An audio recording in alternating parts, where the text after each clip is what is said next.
Hello, Crafting here, and I'm here to talk about the heavy minigun changes, which is part 2 of 4 of what this can be considered our heavy update. Now, the first three things we're going to talk about is that we increase accuracy by 33%, we increased the damage fall off distance to 1200 units from 900 units, and we decreased damage fall off multiplier to only 50% from 66%, which those three things boil down to is if you compare point blank shots to max distance shots, the damage falls off slower, and decrease the cone of distance makes it a little bit more effective at range, or at least mid to long range, mostly because of the damage change numbers that we'll get to. So that's kind of helped balance that out, so it's less noticeable at distance. The next two things we did, we decreased the base spin down time to 0.75 seconds, and we increased base spin up time from 1 second from 8.7 seconds for the both of them. If you compare the times from vanilla to this version, it's the same time. We just kind of shifted some time from here to the other.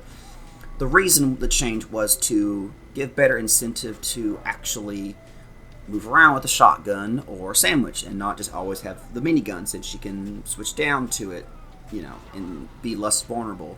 That's kind of the main reason why behind that change. The next thing we did was we added the damage resistance when spun up. Now, if you recall, in the changes to heavy in general, we increased max health, but added the less max overheal. Basically, if a heavy is spun up with a medic on him, he'll have a net health of 470, which is technically more than the 450 vanilla heavy, which if you watched our sniper class and weapon changes, a full power headshot deals 480. So that can still kill a heavy. We didn't want to change that interaction there.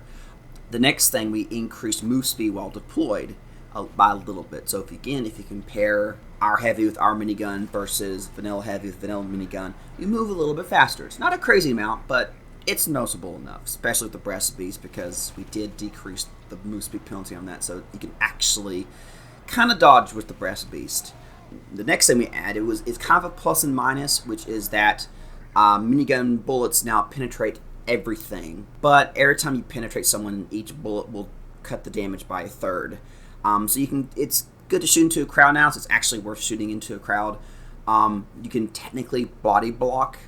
It's probably also best for another heavy or teammate to body block a teammate now, as long as they have more health. So yeah, again, that was also added to compensate for the main change to miniguns, which people are probably going to notice. But it's not as bad once you add together all the other pluses that we added and whatnot, which is that we did change the number of bullets fired from 4, but increased it to 6, but reduced the damage by a third. But keep in mind, miniguns normally have a DPS at point blank of like 500, so you're still able to kill, and if you factor in bullets have slower fall off because of the distance and the actual multiplier, there's less fall off in general, and it has a higher accuracy, and the bullets penetrate if you hit multiple people. Altogether, it feels really good of quality of life. It's just going from maybe just going 1v1, you might notice, but it's not that noticeable. I hope you agree. If you disagree, that's fine. Please head over to our Steam group or Discord, voice your thoughts. Anyway, I hope you enjoy this commentary. Be sure to tune in for part 3 and 4, and I'll see you in the next one.